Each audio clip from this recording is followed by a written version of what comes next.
que nos toca. Vayan conmigo al libro de Hechos, capítulo 1, y vamos a partir desde el versículo 8.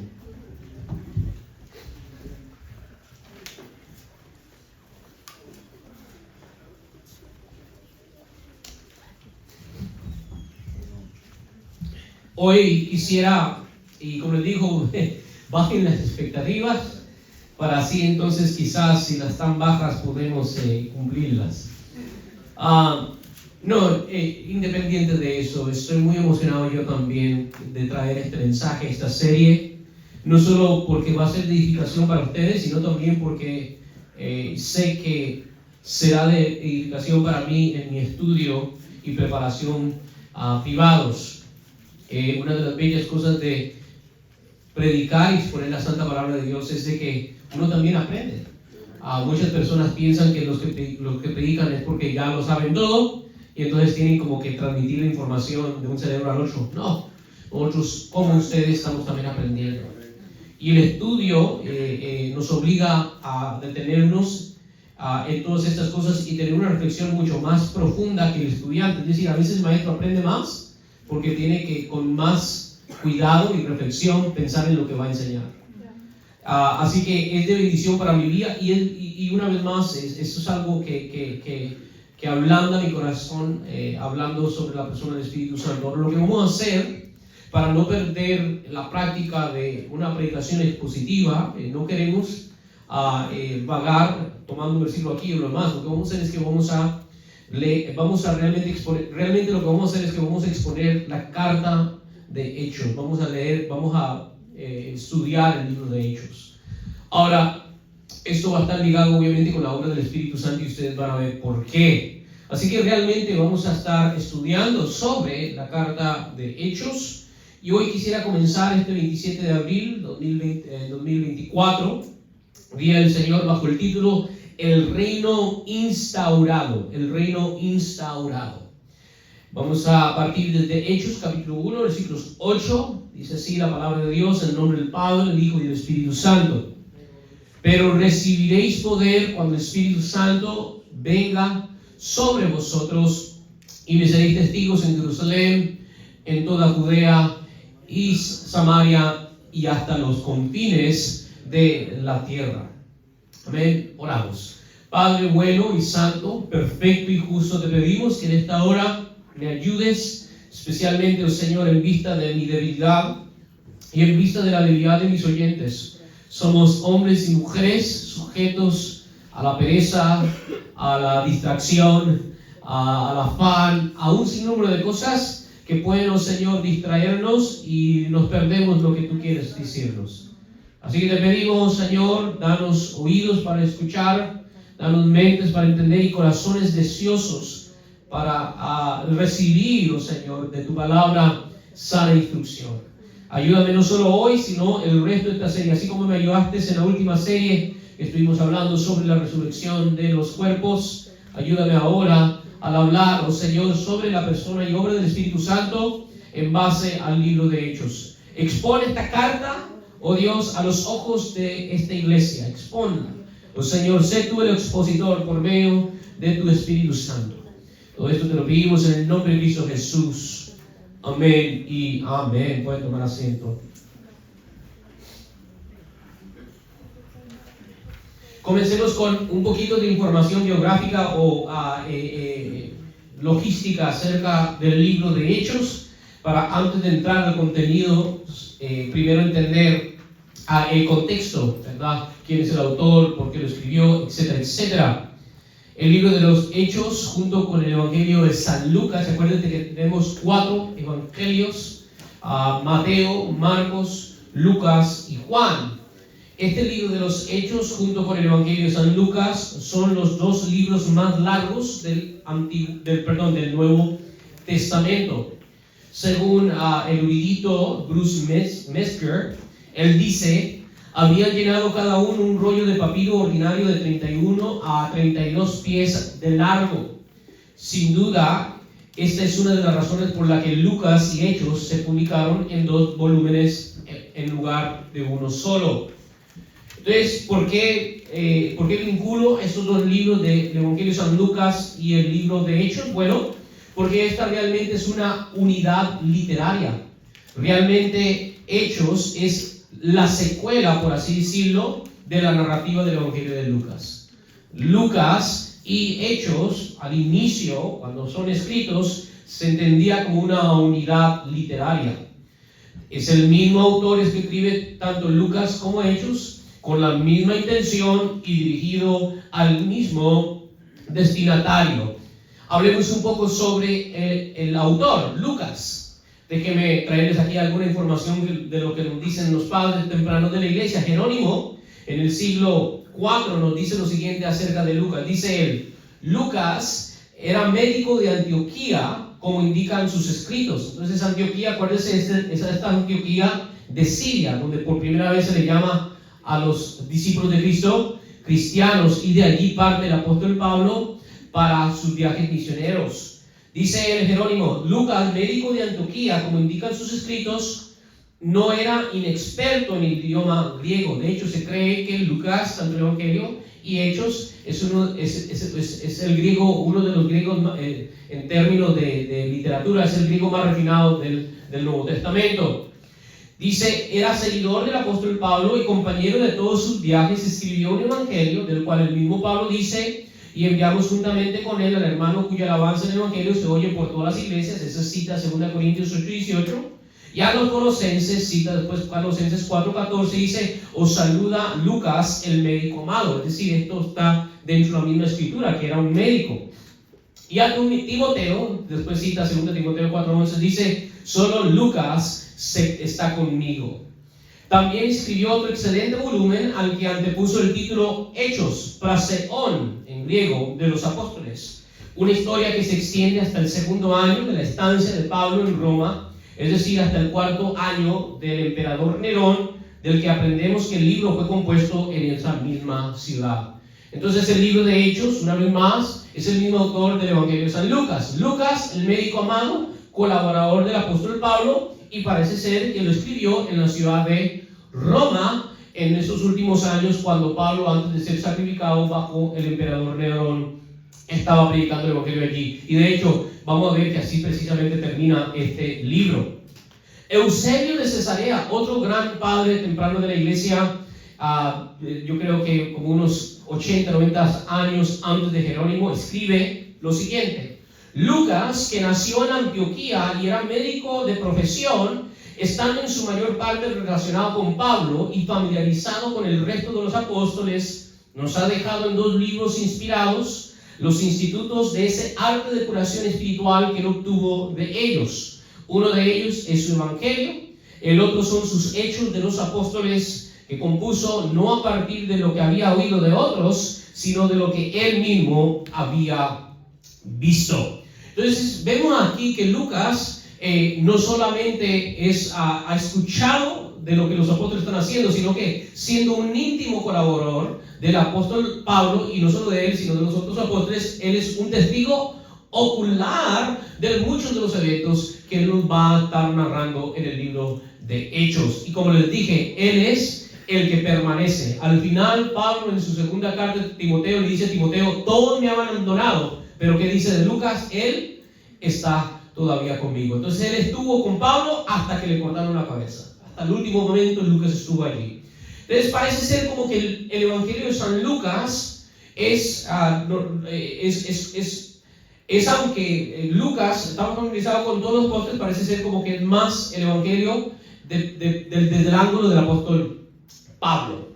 Ahora, comúnmente se nos enseña que Lucas es el único gentil, según la carne, escritor del Nuevo Testamento. ¿Cuándo han escuchado esto? Yo creo que yo mismo lo he mencionado. Se nos dice que en todas las Sagradas Escrituras, incluyendo el Antiguo Testamento, Lucas es el único gentil, étnicamente hablando, que escribe un libro de la Biblia. Pero la realidad es que estaba indagando en mis estudios y el único testigo que nos dice esto es Jerónimo. Solo Jerónimo es el que nos indica esto, y de una manera indirecta. Mientras que tenemos 3 padres de la iglesia más tempranos, Orígenes, Efrén y Epifanio, que nos dicen que era judío. Entonces, más bien, en vista del testimonio patrístico y más temprano, parece ser que era más bien también judío. En cualquier caso, eso no importa, ¿verdad que no importa? Eso solo le importa a los que idolatran a una etnia. Pero para nosotros eso no importa para nada, que si es judío o si es gentil en la carne, porque sabemos que Romanos mismo, el apóstol Pablo dice que el judío no es el que lo es en lo exterior, sino que el judío es el que lo es en el interior. En cualquier caso, sí podemos decir con seguridad que él fue la mano derecha fiel del apóstol Pablo, que estuvo allí hasta el día de su muerte en Roma. Ahora bien, lo que sí nos dicen varios padres de la iglesia, y están de acuerdo en esto, es que cuando Pablo se refiere a su evangelio, este es un término que Pablo común, vamos a ver, ves en sus epístolas. Muchas veces Pablo dice, según mi evangelio. Se cree, según el testimonio patrístico, es que Pablo se está refiriendo precisamente al evangelio que escribió Lucas el médico. Esta expresión escuchamos, veamos en algunos lugares, solo para que ustedes lo miren. Dice Romanos 2.16, por ejemplo. Estoy leyendo de las Biblias de América. Miren lo que dice el apóstol Pablo en Romanos 2.16. Dice, en el día en que, según mi evangelio, Dios juzgará los secretos de los hombres mediante Cristo Jesús. Nótese, entonces él está hablando de un mi evangelio. Lo dice al final de esta carta, capítulo 16, versículo 25 al 26. Dice, y al que puede confirmaros, según mi evangelio, 16, 25 ahora dice, y la predicación de Jesucristo, según la revelación del misterio que ha sido mantenido oculto desde tiempos eternos, pero que ha sido manifestado ahora y que por las escrituras de los profetas, según el mandamiento del Dios eterno, se ha dado a conocer a todas las gentes para que obedezcan a la fe. Entonces vemos esa expresión una vez más en 16:25 como en 2:16. Y una última vez lo vemos en segunda de Timoteo, su última carta que escribe el apóstol Pablo antes de ser ejecutado. Segunda de Timoteo, capítulo 2, versículos 8 al 9. Volvemos a verlo ahí. Dice, le dice a su querido hijo en la fe, Timoteo, dice, acuérdate de Jesucristo, del linaje de David, resucitado de los muertos, una vez más, ¿cómo dice? Conforme a mi evangelio, en el cual sufro penalidades hasta prisiones a modo de malhechor, mas la palabra de Dios no está presa. Entonces, esta expresión, nos están diciendo los testigos más tempranos de la iglesia, se está refiriendo al evangelio que escribió su colaborador y su mano derecha, que estuvo allí hasta su muerte. ¿Quién? Lucas, el médico amado. ¿Y por qué estoy trayendo esto? Bueno, una vez más, porque no podemos desvincular hechos de Lucas. Es como por ejemplo, no quiero usar un ejemplo tan burdo, pero yo creo que lo van a entender aquí. Usted, digamos, si va a ver una serie, si usted va a ver Rocky, usted no va a comenzar con Rocky 4 o 5, ¿verdad? ¿Cuántos aquí saben quién es Rocky? Y si no saben, no se preocupen. Solo Biblia aquí saben, ¿verdad? La película de Rocky, vamos, ¿verdad? En los 90s, 80s, se me olvida cuándo, de un boxeador, ¿verdad? Hubieron 5 Rocky, ¿verdad? Si usted quiere ver la serie, ¿usted va a comenzar con Rocky 4? No, ¿usted va a comenzar con qué? Porque si comienza con Rocky 4 no va a entender lo que ha estado pasando. Bueno, por eso es que tenemos que hablar, cuando hablamos de hechos, tenemos que hablar también de el Evangelio de San Lucas. ¿Por qué? Porque esa es la secuela, esta es la segunda parte a lo que Lucas nos está dando en su Evangelio. Esto es importante, ¿por qué? Porque nos habla de la intención, o lo que nosotros los modernos hablamos como tesis, del escrito en 2 volúmenes de Lucas. Es decir, ¿cuál es la intención de Lucas, el médico amado, el colaborador, la mano derecha del apóstol Pablo, al escribir estos 2 volúmenes, tanto el Evangelio como el libro de Hechos? Aquí hablamos entonces de intención, de la tesis, por así decirlo. El erudito del Nuevo Testamento, James R. Edwards, escribe sobre esto, cuando dice lo siguiente: el elemento más constitutivo del tercer evangelio, es decir, el evangelio de San Lucas, es su descripción de Jesús como el cumplimiento. Nótese allí, entonces nótese, la tesis o el propósito central del evangelio de Lucas es la descripción de Jesús como el cumplimiento de la misión soberana de Dios a Israel. En contraste con la concepción popular de Lucas como el evangelio gentil o griego, el objetivo principal del tercer evangelio es presentar a Jesús como el Mesías y por tanto como el Salvador tan esperado de Israel, en quien también están siendo injertados los gentiles. Entonces esta es la intención, esta es la tesis central del evangelio de Lucas. Ahora, para ponerlo en palabras sencillas, y quiero traerlos a lo que les he estado hablando estas últimas semanas, desde el domingo de resurrección 31 de marzo hasta hace poco, que es de la resurrección del cuerpo. Algo increíble sucedió con la primera venida de Jesucristo. ¿Y qué es eso? Que el reino del cual fuimos excluidos en el paraíso, cuando Adán y Eva caen en pecado, la humanidad en Adán y Eva fueron excluidos de la presencia de Dios. ¿Y cómo vemos esa exclusión? Lo vemos por medio de la expulsión de Adán y Eva del paraíso, donde Dios se paseaba como si nada, ¿verdad? Entonces vemos una exclusión de la presencia de Dios, o exclusión de su reino. Pero cuando Cristo viene, cuando el Mesías viene, el Mesías profetizado, vemos que Él viene, hace su obra de expiación, tercer día resucita, pero después asciende a los cielos. Y con esto, ¿qué es lo que Él está haciendo? Él instaura el reino de Dios. Es decir, el reino de Dios, el reino de los cielos se está instaurando, se está estableciendo. Como reformados, entonces podemos pensar en tres maneras. Y estoy tratando de guardarme en usar la palabra dispensación para no confundir, aunque también es válido. Podemos hablar de tres dispensaciones. Una dispensación donde el hombre estaba excluido del reino. Pero después, con la primera venida de Jesús, estamos ahora hablando de la instauración del reino. El Señor ha venido y está instaurando, estableciendo su reino. Y estamos hablando de una segunda venida, ¿cuándo qué? Cuando haya una consumación del reino. Es decir, cuando ese reino sea consumado a su plenitud. Y entonces, en vista de lo que nos están diciendo estos autores y estos eruditos, lo que podemos decir entonces es que la tesis central del autor de Lucas, detrás de su composición del Evangelio de Lucas, y como lo vamos a ver también, la composición de Hechos, es la instauración del reino de Dios, como profetizado por los santos profetas de la antigua dispensación, y como esperado por los patriarcas, y ahora siendo inaugurado por medio de los apóstoles del Mesías glorificado. Veamos esto tanto al inicio de su evangelio en Lucas y al inicio de su carta de Hechos. Ven conmigo a Lucas 1, versículo 32-33. Esta es información que los otros evangelios no nos dan. Lucas capítulo 1, versículo 32 al 33 dice, nótese, este es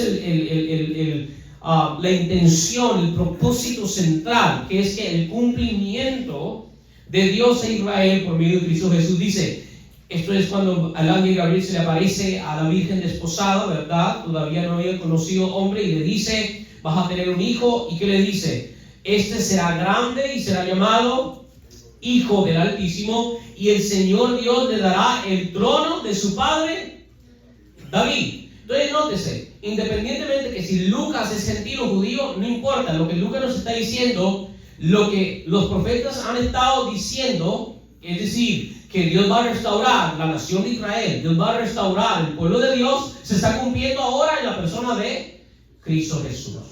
Jesús, dice, Él va a recibir el trono de su padre David y reinará, ¿verdad? Entonces, sí, estamos hablando de un reino, ¿verdad? Y reinará sobre la casa de Jacob para siempre, y su reino no tendrá fin. Estamos viendo la instauración de un reino imperecedero. Vemos este mismo tema en Hechos. Vaya conmigo a Hechos capítulo 1, versículo 3. Jesús, cuando resucita, por 40 días se va a estar apareciendo. Esos 40 días no es que Jesús está como antes de su muerte alojándose con ellos día y noche, sino que se aparece por momentos. Y en esas apariciones, ¿cuál es el tema central que Jesús les enseña a sus discípulos? ¿Cuál es el tema central? Veamos. A estos también, después de su padecimiento, se presentó vivo con muchas pruebas convincentes. Perdón, estoy leyendo otra traducción, pero me pueden seguir ahí. Apareciéndoles durante 40 días y hablándoles de lo concerniente a ¿qué? Nótese, entonces vemos que Lucas tiene un énfasis en el tema del reino, tanto en su evangelio como en el Hechos. El tema central, la tesis central es la instauración del reino de Dios. Hay un reino que se está estableciendo. Esto es bien importante.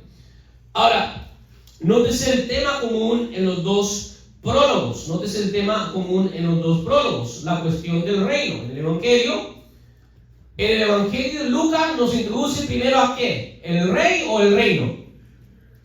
Primero nos introduce a ¿quién? Al rey. En el Evangelio, como vimos en Lucas 1, 32 a 33, ¿verdad? Este será el Hijo del Altísimo, y el Señor le dará el trono de su Padre, y su reino no tendrá fin. En el Evangelio, Lucas primero nos introduce el rey, porque no puede haber un reino si no hay rey. Necesitamos un rey para tener un reino. Y entonces, en el Evangelio, Lucas nos introduce al rey. ¿Y quién es este rey? El Mesías profetizado, el hijo que le nació a la Virgen desposada llamada María. Este es el Mesías que los santos profetas nos estaban diciendo que iba a venir. Jesús, el Mesías esperado, de la casa de David, simiente de Abraham, hijo de Dios, hijo ahora de hombre, todos según las Sagradas Escrituras. Pero ahora en Hechos, después de que el Mesías ya cumplió su obra de expiación, es decir, ha muerto y resucitado, y está a punto de ascender en las nubes al trono de su Padre en el cielo, Lucas nos presenta ahora ¿qué? ¿El rey o el reino? Nos está presentando ahora su reino. Nos va a presentar a lo largo de este libro de Hechos la instauración del reino imperecedero de este gran rey exaltado. Ese es el tema central del libro de Hechos. Y si no entendemos esto, muchas de las cosas que vamos a estar hablando a lo largo de esta serie, y por cierto, me detengo aquí para hacer un pequeño paréntesis para que ustedes entiendan por qué es que estamos hablando de Hechos y por qué estamos hablando del Espíritu Santo. Todavía no he mencionado mucho el Espíritu Santo, pero ya pronto llegaremos a esto. ¿Por qué? Porque acuérdense que acabamos de celebrar la Semana de Pasión, donde estuvimos celebrando la Pascua, estuvimos celebrando la muerte y resurrección de Cristo, pero Cristo fue crucificado en el Passover. ¿Y qué es lo que pasó? 40 días después, bueno, como vemos, al tercer día resucita, 40 días está con ellos, y después, ¿qué es lo que pasa 50 días después de esto? El día de Pentecostés. Entonces, la otra gran fiesta que está en el calendario, que nosotros estamos tratando de aprender y tratar de recrear en nuestra mente y nuestra exposición de la palabra, es el día de Pentecostés. Estaba viendo que en Occidente, este año, el día de Pentecostés está estipulado el 19 de mayo. Obviamente las iglesias en el este, orientales, siguen otro calendario. Entonces, estamos preparándonos ya para el día de Pentecostés. Pero quiero que ustedes entiendan esto, volviendo ahora al sermón, que en la tesis o el propósito central, tanto de Lucas como ahora del Evangelio de Lucas, como ahora del libro de Hechos, es la instauración de este reino, de este gran rey esperado de Israel. Ahora, si el rey es Jesús, es decir, si el Mesías, el Hijo de Dios encarnado es Jesús, ya tenemos identidad del rey. Es el hijo que le nació a esta mujer llamada María. Este es el rey, este es el Mesías. Esto es importante, ¿eh? Nosotros no creemos en cualquier Jesús. De hecho, cuando usted va a los libros históricos, Jesús era un hombre sumamente común en el tiempo de Jesús. Entonces,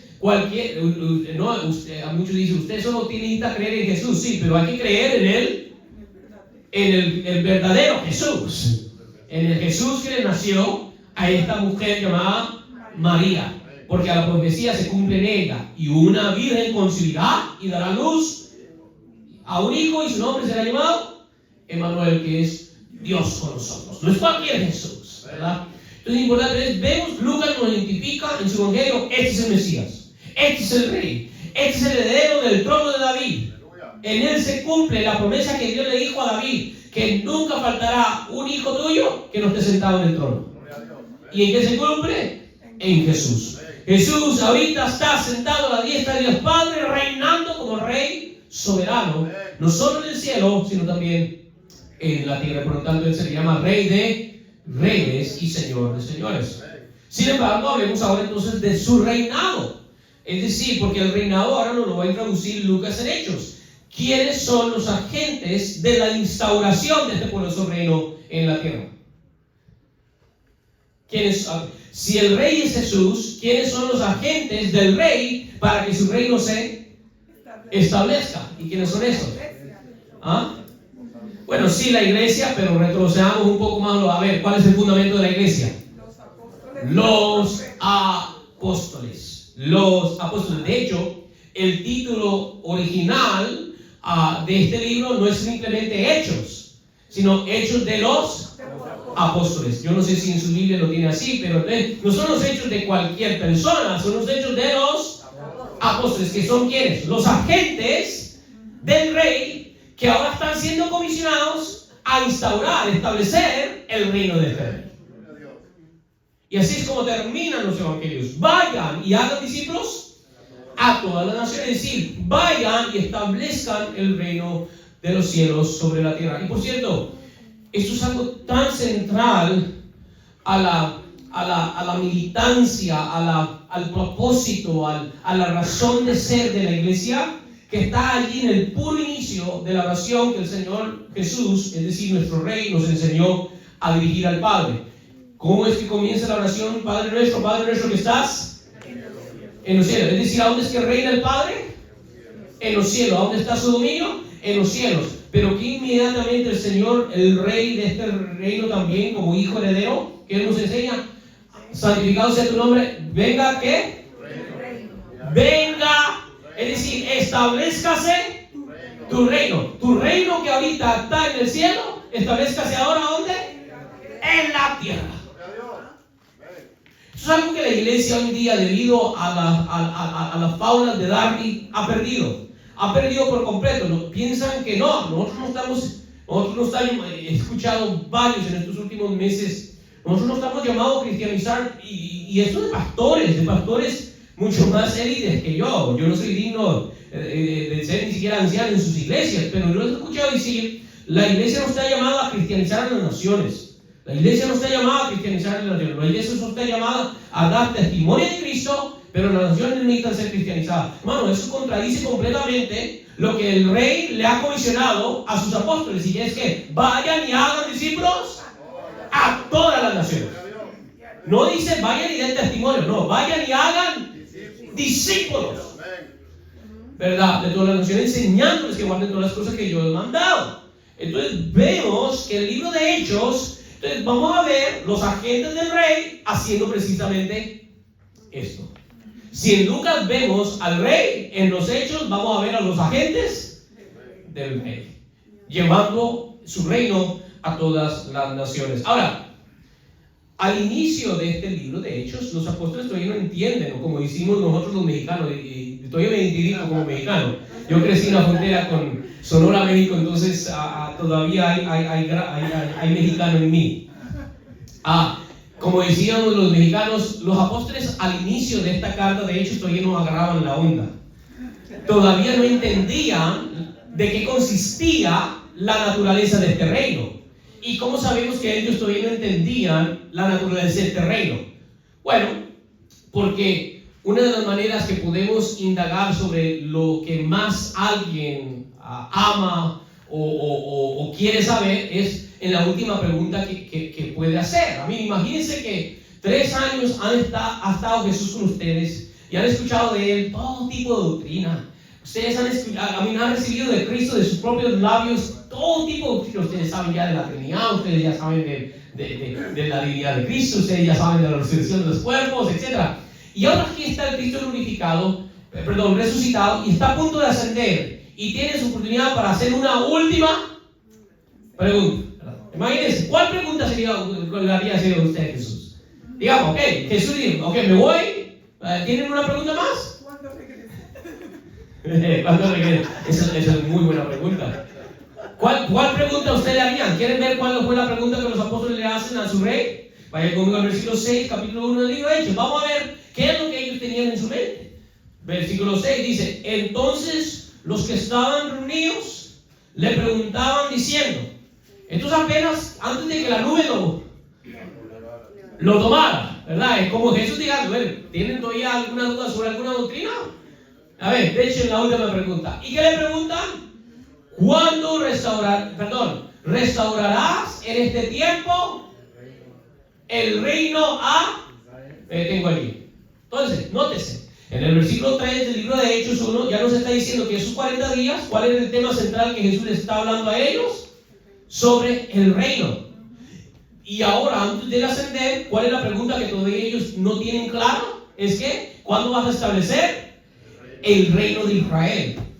¿Verdad? Entonces parece ser como que los discípulos todavía no han entendido. Esta pregunta es reveladora porque significa que aún después de lo que han visto los apóstoles, oído y escuchado del rey, los apóstoles todavía están cegados por su miopismo étnico. Vuelvo a repetir eso, miopismo. ¿Saben qué es miopía? La condición del ocular, que uno pérdida progresiva de la vista. Sí. Entonces, cuando hablamos del miopismo, estamos hablando que nuestra vista queda reducida, ¿verdad? Como que estás viendo a través de un pequeño hoyo que restringe todo lo que estás viendo. Bueno, vemos que entonces los apóstoles todavía a esta altura todavía están cegados por su miopismo étnico. ¿A qué se refiere eso? Bueno, déjenme ponerle aquí palabras de R.C. Sproul. Él escribe lo siguiente, dice él: por lo que Jesús dijo en Mateo 19:28, los discípulos pensaron que derrocaría a los romanos y restauraría el reino físico a Israel. Cuando Jesús se acercó a Jerusalén, esperaban que el reino de Dios llegara con fuerza física, solo para ver frustradas sus esperanzas por la muerte de Jesús. Ahora que era vuelto a la vida, su esperanza renacida todavía se centra estrechamente, nótese ese calificativo, estrechamente en el Israel étnico. ¿Qué es lo que nos está diciendo aquí R.C. Sproul? ¿Qué es lo que nos está diciendo Lucas? Que a esta altura de su carrera ministerial, los apóstoles todavía piensan del reino como la restauración del Israel étnico. Ellos piensan que el reino de este rey consiste en una nación étnica, judía, que tiene que establecerse como la cabecera de todas las naciones gentiles. Pero lo que van a aprender ellos a lo largo de esta carta, movidos por el Espíritu Santo, es que el reino de este rey no es estrecho en ese sentido, sino que incluye a todas las naciones de la tierra. Y esto es lo que vamos a ver. Ahora, los apóstoles todavía no lo entienden.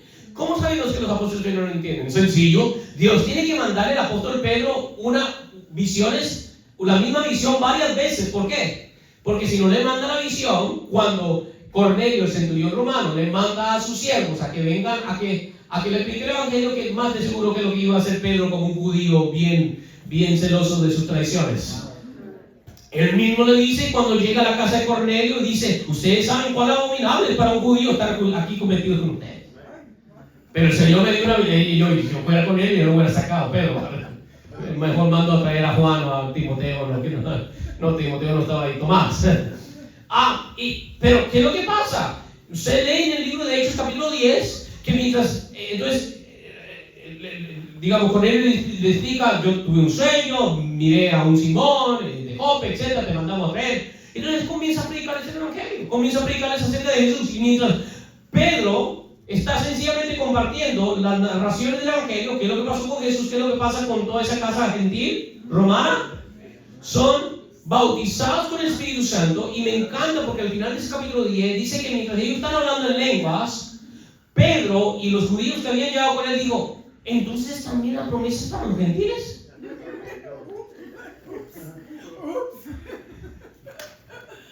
¿Están conmigo? Y por eso es que esta pregunta es una indicación de que ellos todavía no entienden cuán extenso, cuán universal, cuán increíble es este reino de este rey Mesías esperado del pueblo de Israel.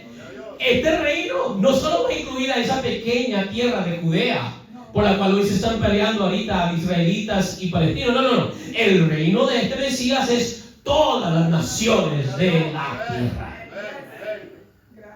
Y los escogidos no solo están en Judea, en Belén, en Galilea, en Betsaida, en Capernaum, porque primero fueron enviados a las ovejas de Israel, pero también están ¿dónde? En Antioquía, en Grecia, en Corinto, en Tesalónica, en España, sí, hasta en el centro del imperio de Roma, en Roma. Y sí, aquí también. Así que vemos que esto es lo que vamos a ver a lo largo del libro de Hechos. A través del empoderamiento de estos apóstoles y de los primeros discípulos judíos del Mesías manifestados, serán enviados a todas las naciones gentiles a predicar las buenas nuevas del arrepentimiento, de modo que al final de la narración de Lucas, de los Hechos de los Apóstoles, tendremos el mensaje del reino, no solo en Judea, no solo en la nación de Israel, sino en el corazón del imperio romano, es decir, Roma, siendo predicado libremente a los gentiles. De esta manera, la pregunta que inicialmente le hicieron los discípulos será contestada con los hechos de estos mismos discípulos. Y me gusta porque Jesús así contesta las preguntas. ¿Se acuerdan que Juan el Bautista le hizo esta pregunta a Jesús, el rey del reino? ¿Eres tú el Mesías? ¿Verdad? Ya está en prisión, Juan el Bautista está a punto de ser decapitado bajo la influencia de Herodías, esposa de Herodes, si no me equivoco, Herodías era así, ¿verdad? ¿Y qué es lo que está pasando? Una vez más, el miopismo étnico. Juan el Bautista, junto con los demás judíos, están esperando que el Mesías ¿qué haga? Que establezca un reino étnico, que establezca la nación de Israel. Y entonces él dice, ¿eres tú o no? ¿Y cómo le responde el rey de este reino? Vayan, díganle lo que está pasando. Los ciegos están viendo, los leprosos están siendo sanados, amén. Es decir, el poder de Dios está aquí, está en mí, la unción de Dios está en este reino. Y está haciendo cosas que solo el dedo de Dios puede hacer. ¿Sí o no? Entonces, ahora en el libro de Hechos, Jesús les va a responder a los mismos apóstoles esta pregunta. Ellos le preguntaron al inicio, ¿cuándo restaurarás el reino de Israel? Y a lo largo de este libro, el Señor les va a decir, lo estoy haciendo ahora por medio de ustedes. Y este reino no solo incluye la nación étnica de Israel, sino que incluye a los escogidos de entre todas las naciones de las gentiles. Y por eso me encanta el libro de Hechos, porque el libro de Hechos no es solo para el judío, sino también para el gentil. San Lucas capítulo 17, versículo 20 al 21, veamos que ya Lucas nos había indicado en el Evangelio que el reino de los cielos no es algo futuro, es algo que ya está siendo establecido con la primera llegada de Jesús. Jesús ya nos había dado un indicio de que el reino no es algo netamente futuro. El reino del Mesías, el Israel restaurado, del cual profetizaron tanto los profetas, no es algo futurístico, es algo que ya está aquí. Lo vemos aquí en Lucas capítulo 17, no sé si puede poner ahí, Lucas 17, 20 y 21. Miren lo que dice allí. Preguntado por los fariseos, Lucas 17, 20. Preguntado por los fariseos bueno, aquí hay otra traducción, dice ahí, habiéndole preguntado a los fariseos cuándo vendría el reino de Dios. Me detengo. Esta es la misma pregunta que básicamente los apóstoles le hicieron en Hechos. Y vemos que ya los fariseos, ahora, ¿quiénes son los fariseos? Son los judíos que no creen, ¿verdad? Entonces, en Hechos 1 son los judíos que creen, los apóstoles. Aquí estamos viendo que ya los judíos incrédulos le hicieron la misma pregunta. ¿Y cuál es la pregunta? La pregunta también que Juan el Bautista hizo. ¿Eres tú el rey? ¿Eres tú el Mesías? ¿Vas a restaurar la nación de Israel? Entonces le preguntaron a los fariseos, ¿cuándo vendría el reino de Dios? Y Jesús le respondió y dijo, ¿cuál es la respuesta? El reino de Dios no viene con señales visibles. Versículo 21, versículo 21 muy importante. Ni dirán, mirad, aquí está. Así que si ustedes hoy escuchan que hay un cumplimiento de una profecía y ahí está el pueblo de Dios, no escuchen eso. ¿Por qué? Porque el reino, dice, porque he aquí el reino de Dios, ¿qué dice? Está entre vosotros.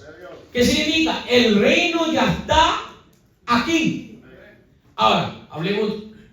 Entonces, ¿cómo? ¿En qué sentido? En que, número uno, el rey ya está aquí.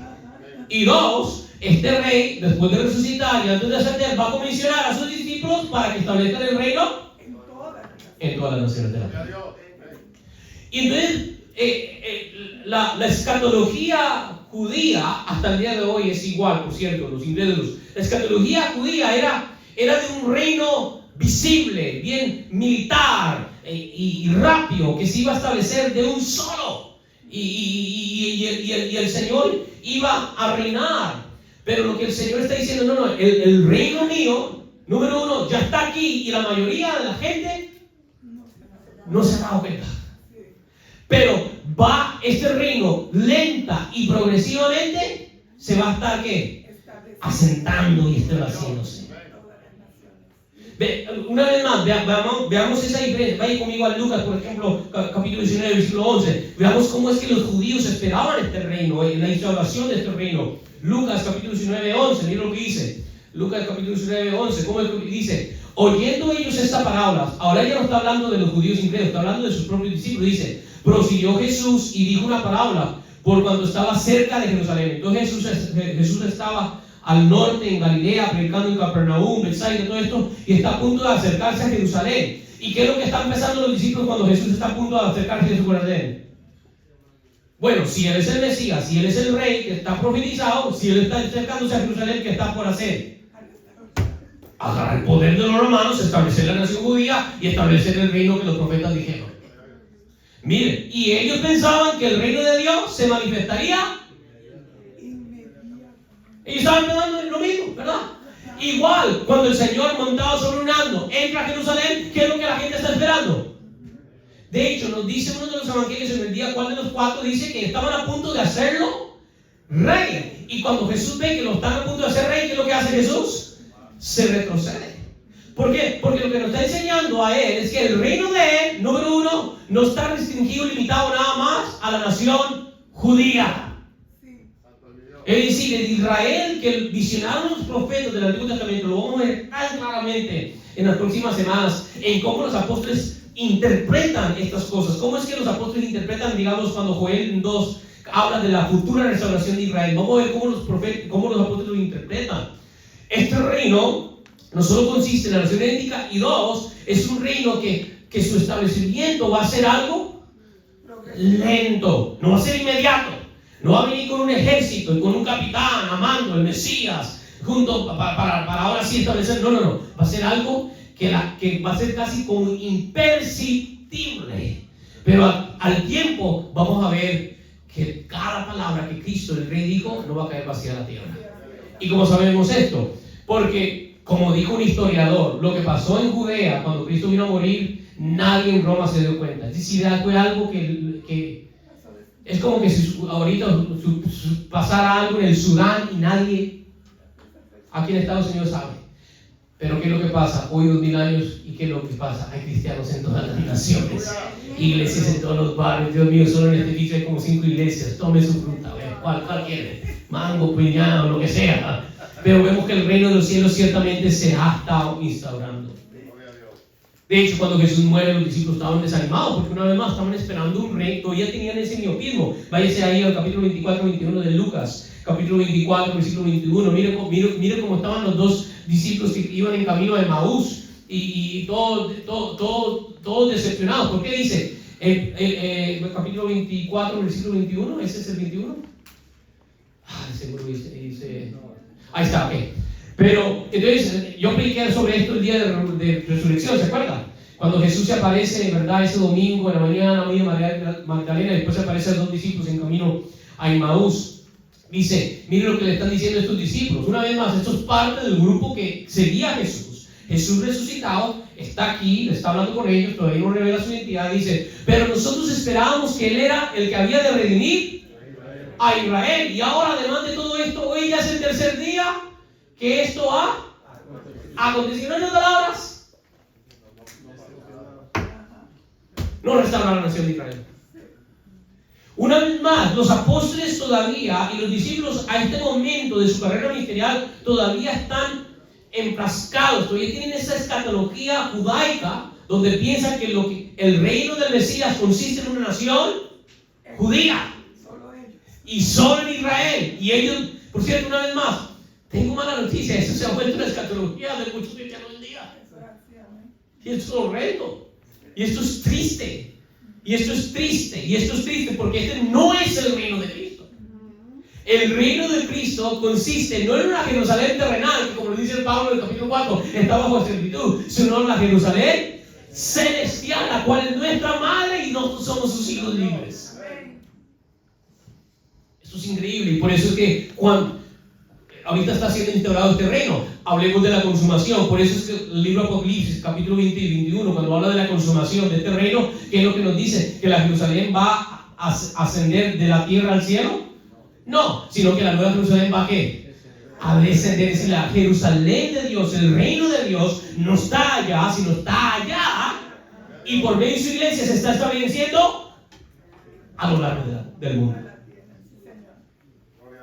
Esa es la visión correcta que nos está dando tanto Lucas en el Evangelio como ahora en el libro de Hechos. Una vez más, lo que Jesús nos dijo, entonces en vista de lo que vimos en Lucas 17, 20, 21, es que el reino del Mesías esperado ya está aquí. El reino que los profetas, el reino de Israel, el reino restaurado de Israel, que vio Malaquías, que vio Joel, que vio Isaías, que vio Ezequiel, que vio Zacarías, el reino restaurado de Israel se inauguró ¿con quién? Con Cristo. Ese reino fue instaurado con Cristo. Por eso Jesús dice: el reino de Dios ya está entre vosotros, pero es imperceptible y su instauración es progresiva. Y esto tiene mucho sentido. ¿Por qué? Porque ¿cuáles fueron las primeras palabras? ¿Cuál fue el primer mensaje que el Espíritu Santo produjo en el heraldo del Mesías? ¿Quién es el heraldo del Mesías? Juan el Bautista preparó el camino para el Mesías. ¿Y cuáles fueron las primeras palabras que profirió la boca de Juan el Bautista? Arrepentidos, ¿porque qué? ¿Vio? Entonces con el reino de los cielos se está instaurando, se está estableciendo, y por lo tanto Dios está llamando ahora a todos los hombres a arrepentimiento. Que es el mismo mensaje de Cristo. Cuando Cristo se manifiesta públicamente por primera vez en su ministerio público, ¿cuál es el primer mensaje que da? Igual, arrepentidos porque el reino de los cielos se ha acercado o ha llegado. Eso lo vemos en Mateo capítulo 3, 2 y Mateo 4, 17. Y Lucas nos dice que Jesús les dijo a los judíos que no creían en él. En Lucas capítulo 11, versículo 20, miren lo que dice Jesús a estos judíos que no creen en él. Y porque no creen en él, lo acusan de que él está echando fuera demonios bajo el poder de Satanás. Y Jesús les dijo: eso es bien absurdo, porque un reino dividido contra sí mismo no puede perder. Entonces, ¿cómo es eso que Satanás se va a echar a sí mismo? ¿Cómo es que eso es? No, lo que están viendo aquí es el poder de Dios. Versículo 20 dice: mas si por el dedo de Dios echo yo fuera los demonios, ¿qué es lo que dice él? Ciertamente el reino de Dios ha llegado a vosotros. Dejen de pensar, querida iglesia, que el reino de Dios es algo en el futuro. Dejen esa idea, por favor, mátenla en su mente. Ya les estoy dando un montón de versículos que yo les estoy enseñando que Cristo claramente dijo que con su llegada el reino de los cielos estaba ¿qué? Llegando. Y se estaba instaurando, se estaba estableciendo sobre la tierra. Ahora, diferente a los judíos una vez más esperaban que el reino fuera étnicamente judío, y dos, que fuera algo inmediato, abrupto, ¿verdad? Como un tipo de conquista, como que imagínense que el día de hoy, día de mañana, Biden diga: ok, vamos a invadir Rusia, y de un solo, digamos, de una semana al otro, todos bombardeamos Rusia y tomamos, y ¡pum!, establecemos, ¿verdad?, el dominio. Estaban esperando algo así, y lo que me dije es: número uno, mi reino no es de este mundo. Mi reino no es de este mundo. Le dijo a Poncio Pilato: ¿eres tu rey? Ellos dicen que tú eres rey, tú lo has dicho, pero no soy yo el que te ha entregado, ellos son. Si mi reino fuera de este mundo, ¿qué dice? Capítulo 19, versículo 18 de Juan, dice: si mi reino fuera de este mundo, mis servidores pelearían para que no fuera yo entregado a los judíos, más porque mi reino es de este mundo. ¿Qué es lo que está diciendo? Mi reino está en el cielo. Amén. Donde el Padre y el Hijo reinan y dominan absolutamente, ¿sí o no? Pero ¿qué es lo que está diciendo Cristo? Lo que yo voy a hacer ahora, por medio del empoderamiento de mis discípulos, es que voy a agarrar este reino y poco a poco lo voy a estar, ¿qué? Instaurando en la tierra. De tal manera que las naciones que ahorita están bajo el dominio de demonios, ¿y cómo sabemos eso? Porque dice la palabra que todos los ídolos son, ¿qué? Demonios. Entonces todos los falsos dioses que las naciones a lo largo de la historia humana han adorado y han alabado como dioses son demonios, ¿qué? Caídos, ángeles caídos que han adorado. Pero ahora el Señor, por medio de sus apóstoles, van a mandar sus mensajeros para decirles: hey, el tiempo del refrigerio ha llegado, adoren al verdadero Dios, al Dios de Israel. Y va a incorporar a todas las naciones a esta santa familia, la familia de Abraham. Qué increíble, qué increíble. Entonces el reino de Dios ya está aquí. Pero dos, su reino ahora será establecido en todo el mundo a través de la extensión de su cuerpo escogido, es decir, la iglesia. El reino de Israel restaurado es entonces la iglesia del Cristo vivo. Voy a repetir eso: el reino de Israel restaurado. El reino de Israel restaurado es la iglesia del Cristo vivo. Voy a repetir eso: el reino de Israel restaurado. El reino que los profetas vieron en la antigua dispensación, de cuando iba a Dios en un futuro restaurar la nación de Israel, es la iglesia. Y quien piensa lo contrario tiene la mentalidad de los fariseos, tiene la mentalidad de los apóstoles cuando todavía tenían su miopismo étnico. Pero una vez más vamos a ver a lo largo de esta carta que Dios está estableciendo su reino por medio de la iglesia. Ahora, miremos los sujetalibros del libro de Hechos, es decir, veamos, ya vimos cómo comenzó, ¿verdad? Veamos cómo entonces termina.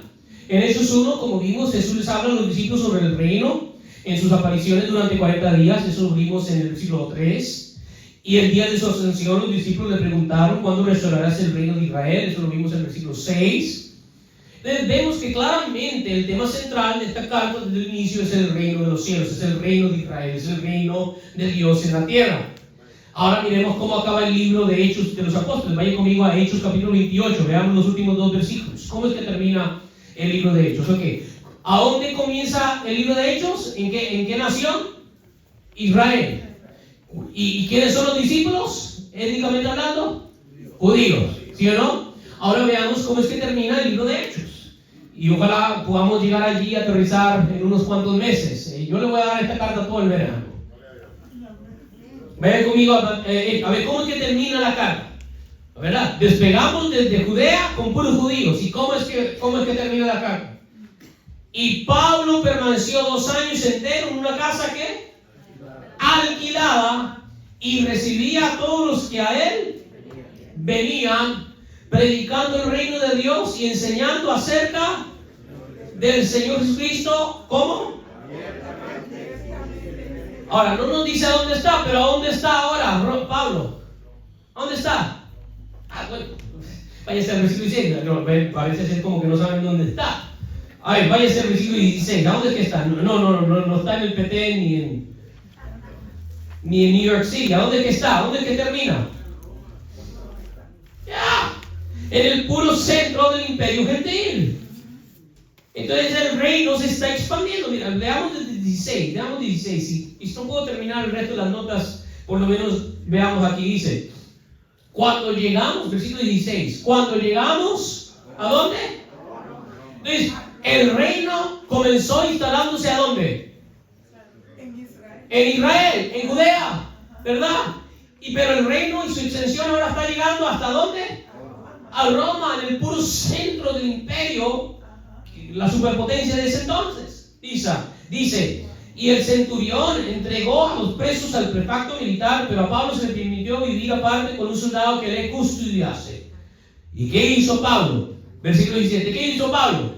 Ya para el final los apóstoles entienden muy bien que el reino no consiste solo de judíos, sino que el reino consiste de ¿qué? De judíos y gentiles unidos en Cristo Jesús. ¿Y cómo lo sabemos? Porque mire lo que hace. Aconteció que 3 días después Pablo convocó primero ¿a quiénes? A ver, ¿a quiénes les dijo el evangelio primero?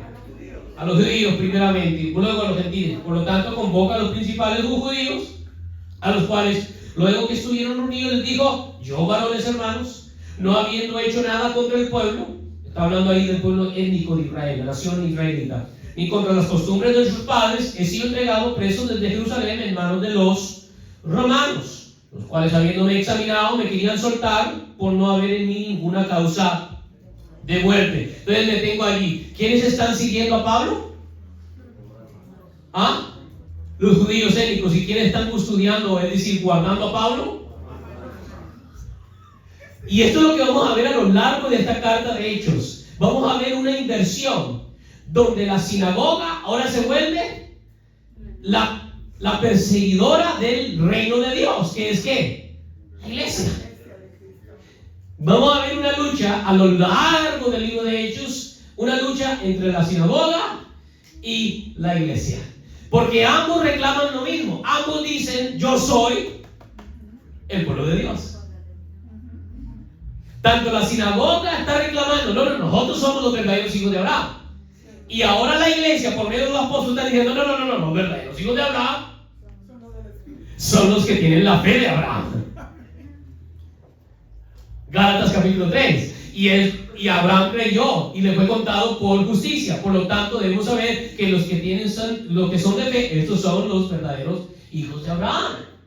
Entonces, los dos están haciendo el mismo reclamo. Y entonces, ¿qué es lo que pasa? La sinagoga está tratando de destruir la iglesia. ¿Por qué? Porque la iglesia está haciendo algo increíble que nunca se ha visto en la historia de la nación de Israel. Hasta este momento, si usted se quiere incorporar al pueblo de Dios, usted tiene que ¿qué? Judaizarse. Cuando Ruth se incorporó, moabita, por cierto, ¿verdad? Étnicamente Ruth era una dominicana, ¿verdad? Entonces yo sería yo Boaz, mami. Pero este Boaz está más pobre que el Boaz de la Biblia. Boaz, siempre lo digo en inglés. Boaz, sí. Cuando Ruth se incorporó a la familia de Dios, ella tuvo que ¿qué? Dejar de ser moabita, y ahora ella se tiene que judaizar.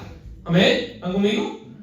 Entonces, bien importante. Cuando la ramera, ¿cómo que se llama? La única, Rahab, la ramera, se incorporaba a la familia de Dios, ella tuvo que ¿qué? Judaizar. Ya ella no es cananea, ella ahora tiene que vivir como judía. ¿Y qué es lo que vamos a ver en el libro de Hechos? No. Ahora que el rey se ha aparecido, los gentiles pueden entrar al reino sin necesidad de judaizarse. Y eso la sinagoga, como dice el apóstol Pablo, y nosotros predicamos a un Cristo crucificado, piedra de tropiezo a los judíos. En el original, escándalo, es decir, ofensa para los judíos. Porque ellos están reclamando: no, nosotros somos el verdadero pueblo de Dios, nosotros somos los judíos étnicos, nosotros corre en nuestras venas la sangre de Abraham. ¿Y qué le dijo Juan el Bautista? Déjense confiar que son hijos de Abraham, generación de víboras, porque ya la hacha está puesta en la raíz del árbol, y cualquier rama que no dé fruto será cortado, desgajado. Mientras que aquellos que tienen fe en el Mesías, estas ramas silvestres que no pertenecían a la casa de Israel, por el poder del Espíritu, van a ser injertados a la familia de Dios. ¡Wow! Y eso es lo que vamos a ver a lo largo del libro de Hechos. Y por eso es que donde quiera que se instaure el reino de los cielos, ¿quién llega detrás para tratar de? La sinagoga. Esto es inevitable, ¿no? Es imposible no verlo si nos sentamos quietamente y leemos. Y lo vemos al final. Sigamos leyendo, ¿no nos quedamos en qué versículo? Ya estamos por terminar. De por sí ya tengo hambre. ¿A dónde nos quedamos, queridos hermanos? Ok, entonces llega a Roma, al imperio de Roma. Es como que si hoy llegara a Washington DC o a New York City, ¿verdad? Convoca a los judíos, y ¿qué es lo que hace? Los cuales, versículo, vamos a ver, 19. Pero poniéndose los judíos, me vi obligado a apelar a César, no porque tenga que acusar a mi nación. Así que por esta causa, versículo 20, os he llamado para veros y hablaros. Porque por la esperanza de Israel, me tengo allí, ¿cuál es esa esperanza? Porque por la esperanza, ¿cuál es esa esperanza? Cristo. ¿Verdad? La esperanza de Israel. ¿Dónde, por ejemplo, si usted va a cualquier sinagoga hoy, cuál es la esperanza de ellos? Están esperando el Mesías. Dios mío, yo puedo un montón de videos ahorita de los rabinos más prominentes del mundo entero. Y por cierto, algunos de los rabinos más prominentes del mundo entero, ¿saben dónde están? Aquí en Monse. Aquí en Monse. Muchas personas, nosotros no nos damos cuenta, pero hay centros de poder bien grandes aquí en Rock County, sumamente grandes. Ellos están esperando un Mesías a cualquier momento, ¿verdad? Y por eso están mandando sus millones a Israel. ¿Por qué? Porque ya la nación se materializó, los judíos están regando a su nación, entonces el Mesías tiene que habitar. Ellos todavía está el velo, como dice el apóstol Pablo. Todavía no ven que el Mesías ya vino, es al que crucificaron. Y dos, su reino no consiste solamente en judíos étnicos, su reino consiste de ¿qué? Judío y gentil unidos en la persona de Cristo Jesús, que es su cuerpo, que es ¿qué? La iglesia. Ese es el reino de los cielos. Y entonces vemos, esta es la esperanza. Entonces le está diciendo, yo estoy sufriendo precisamente por lo que lo Israel estuvo esperando por tanto tiempo. ¿Y qué es? El advenimiento del Mesías. Porque a lo suyo vino y lo suyo no lo recibieron. A lo que le recibieron, les dio potestad para ser llamados. ¿Cuántos hablan al Señor? ¿Cuántos hijos de Dios hay aquí? ¡Qué increíble! Vosotros, hijos de Montezuma, ahora hijos de Dios. A ver, ¿quién era el que reinaba en Ecuador? ¿No? Montezuma era de los aztecas, ¿verdad? ¿Cómo? ¿Atahualpa? ¿Cómo? Vosotros, hijos de Atahualpa, ahora sois hijos del Dios de Israel. No te crees, por favor, póngase su pluma. Sí, vosotros sois hijos de Abraham e hijas de Sara. Vosotros que no erais pueblo, ahora sois pueblo escogido, gran sacerdocio. He aquí el reino de los cielos entre vosotros. Ahora, no estamos desechando los judíos. ¿Por qué? Porque Dios prometió que en toda generación siempre va a haber un remanente judío. Por amor a los padres, dice Pablo en Romanos. Por amor a los padres, Dios siempre se va a... Es lo mismo que hizo con David. Todos los hijos que le nacieron después a David eran la mayoría malos reyes, pero dice, pero por amor a David mi siervo, no le he quitado el trono. Pero el reino de los cielos no es el Israel étnico, el reino de los cielos es la iglesia de Dios. Sigue diciendo, miren, dice, entonces ellos le dijeron, porque la esperanza de Israel estoy sujeto con esta cadena, el versículo 21. Entonces ellos le dijeron, nosotros ni hemos recibido de Judea cartas acerca de ti, ni ha venido alguno de los hermanos que hayan anunciado o hablado algún mal de ti. Parece ser como que no había comunicación entre Jerusalén y la diáspora judía en Roma. Pero queríamos oír de ti lo que piensas, porque de esta secta, nótese, entonces, ¿cómo es que los judíos consideran a los cristianos? Esta secta, ¿verdad? Pensaban de los cristianos como nosotros hoy pensamos de los mormones, ¿verdad? Esta secta, esta gente que está tomando lo que es nuestro y lo está dando a gentiles. Mire, esta secta, entonces, pero queríamos oír de ti lo que piensas, porque de esta secta es notorio que en todas partes se habla contra ella. Entonces, nótese, la iglesia sufre tribulación, la iglesia está bajo ataque. ¿Y quién es la que la ataca? No los romanos. ¿Quién es la que la ataca? La sinagoga. La sinagoga. Porque una vez más, los dos reclaman lo mismo. Tanto Ismael como Isaac reclaman que ¿qué?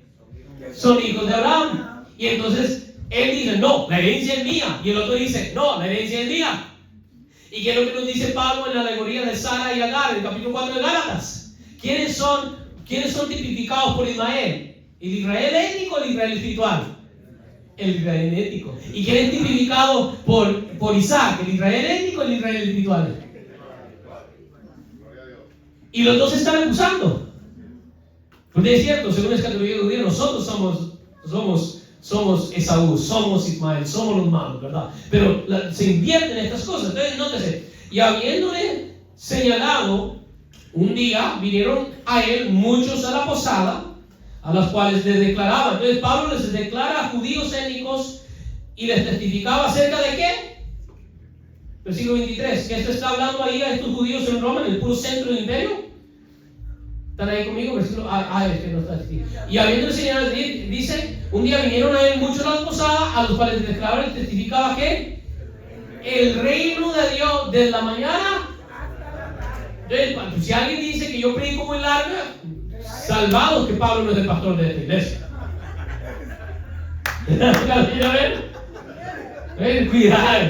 Cuidado, si ustedes creen que yo soy despiadado, casi le pido al Señor, Señor, revíveme a Pablo para que venga y nos predique un domingo. Entonces él está con los judíos y desde la mañana hasta la tarde les está compartiendo acerca del reino. ¿Y cuál es ese reino? Es el reino que los profetas habían declarado, que en el futuro Dios iba a restaurar la nación de Israel. Y él está diciendo, se está cumpliendo por medio de ¿quién? De Cristo y por medio del establecimiento de su iglesia. Persuadiéndoles acerca de Jesús, tanto por la ley de Moisés como los profetas. ¿Qué es lo que pasó? Y algunos, ¿qué dice ahí?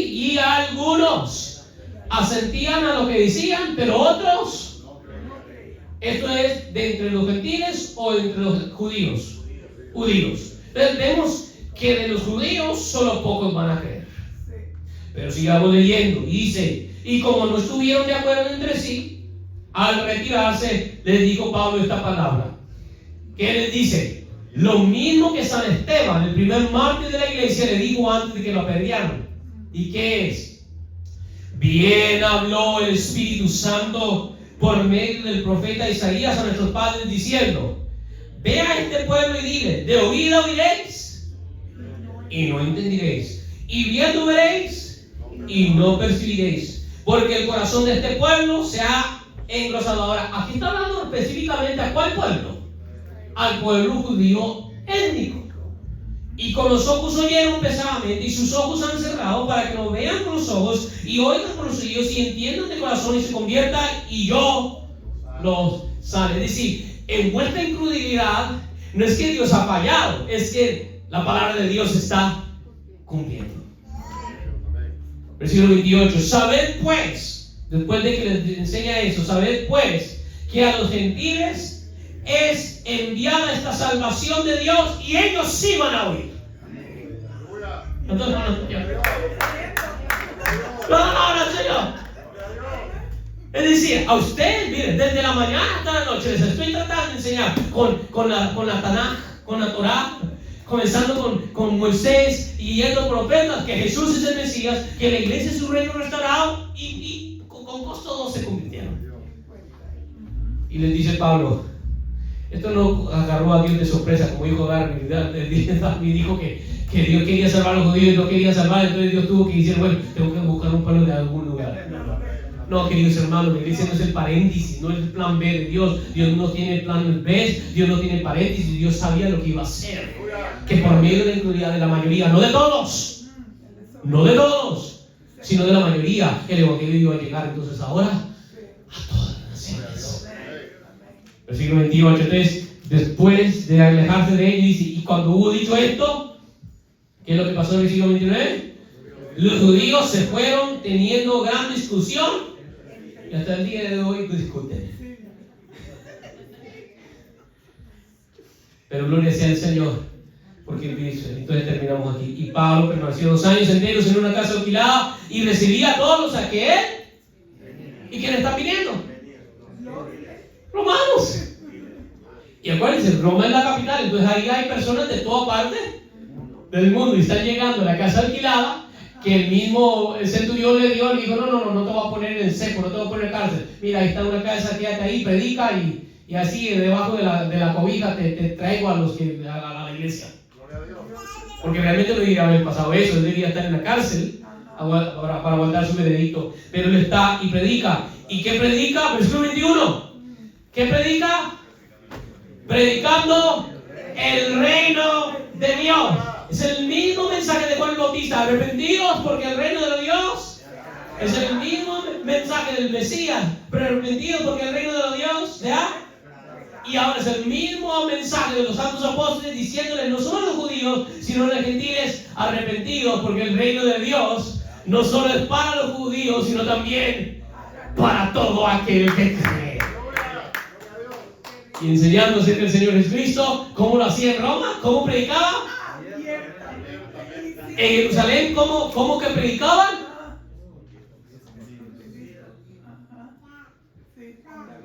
Pero ahora en el centro del imperio gentil hay completa libertad para predicar el evangelio. ¡Qué inversión! ¿Sí o no? Ahora, estaba a la mitad de mis notas. Porque quiero honrar al Espíritu Santo. Y esto es bien importante porque hasta este momento les he dicho entonces que el libro de Hechos es el Hechos de los apóstoles, ¿verdad? Pero realmente, ¿quién es el que está instalando el reino entre los gentiles? Es el Espíritu Santo en los apóstoles. Así que realmente no debería llamarse Hechos de los Apóstoles. Debería llamarse más bien Hechos del Espíritu Santo. Porque no es Pedro, no es Pablo, no es estos cobardes tímidos, no es ese hombre que negó 3 veces al Señor y tenía miedo, no es ese hombre sanguinario que en su momento en el judaísmo perseguía a la iglesia y la quería aniquilar. ¿Es quién? Es el Espíritu Santo empoderando a hombres y mujeres como Lidia, que vamos a ver a lo largo de esta casa, para que el reino de los cielos se asiente en la tierra. Porque es el Espíritu Santo que convence, es el Espíritu Santo que abre los ojos, es el Espíritu Santo que regenera, es el Espíritu Santo que santifica, ¿sí o no? Es el Espíritu Santo el motor y la fuerza de la iglesia. Sin el Espíritu Santo, ninguno de los apóstoles pudo haber hecho absolutamente nada.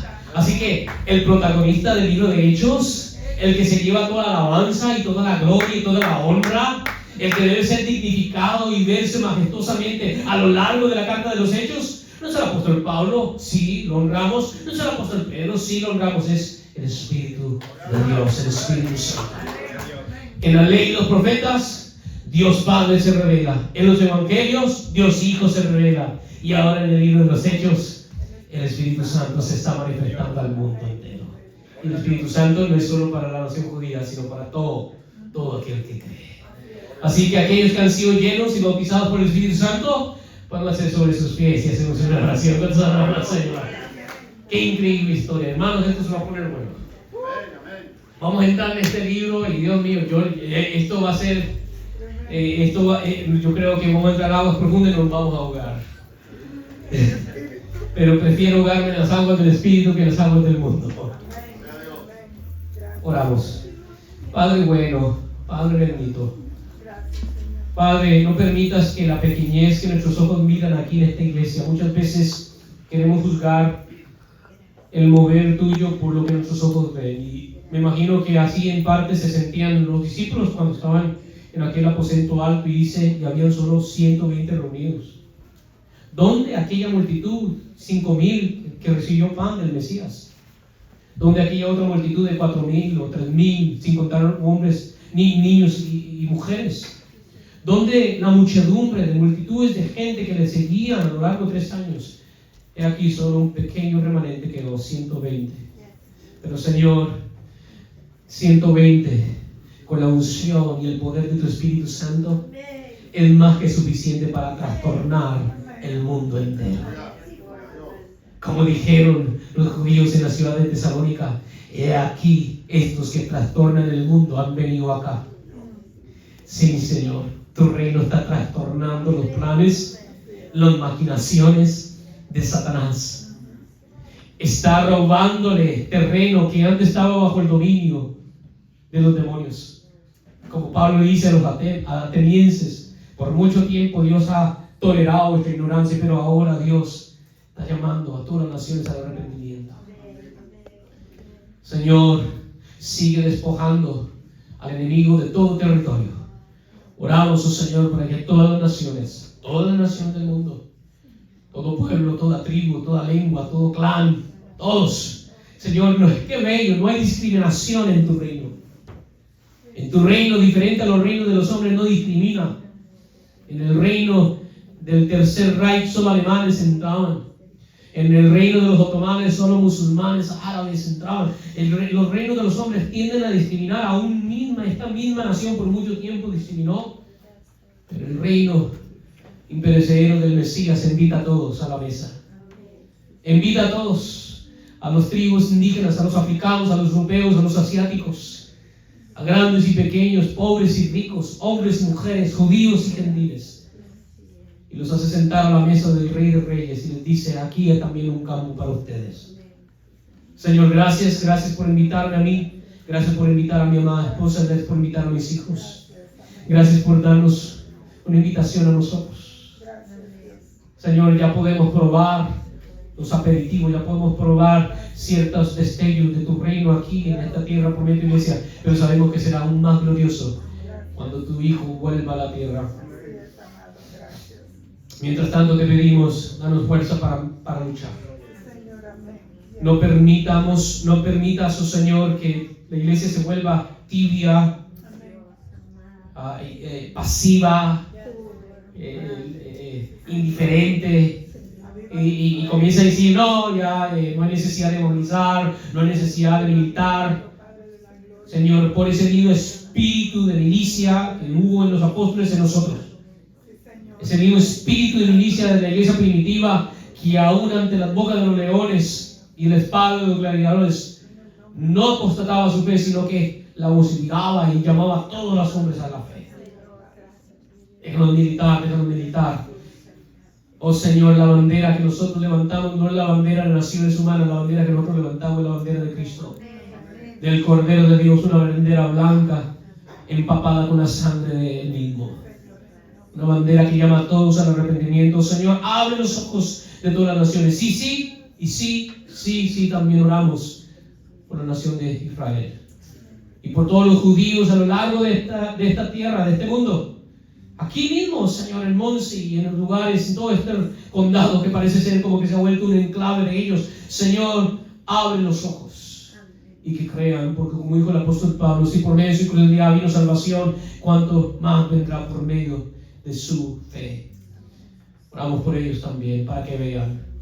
Oro también por la iglesia, Señor, para que siga levantando obreros, pastores en altas esferas, no como yo, personas que tienen mucho más influencia, mucho más prestigio, Señor, para que le recuerde a la iglesia que ella es el verdadero pueblo de Dios. Que no estamos esperando otro pueblo, que no estamos esperando otra nación, sino que ya la nación restaurada de Dios es la iglesia. Y esta iglesia ya está siendo establecida. Te damos la gloria hoy y siempre, Señor. Gracias y bueno, bendícenos esta semana en nuestros trabajos, en nuestros negocios y en todo lo que hacemos. Todo esto se lo pedimos en el nombre de Jesús y en el poder de tu Espíritu. Y el pueblo de Dios dice: amén. Déjenme bendecir los hermanos. Lleva reja Adonai, bendishme reja, yaer Adonai panam eleja, bijuneja. Y así Adonai panam eleja, beyasem leja shalom. Jehová te bendiga y te guarde. Jehová haga resplandecer su rostro sobre ti y tenga de ti misericordia. Jehová alce sobre ti su rostro y ponga en ti paz. Vayan en paz a la casa, queridos hermanos. Dios bendiga, iglesia de Dios.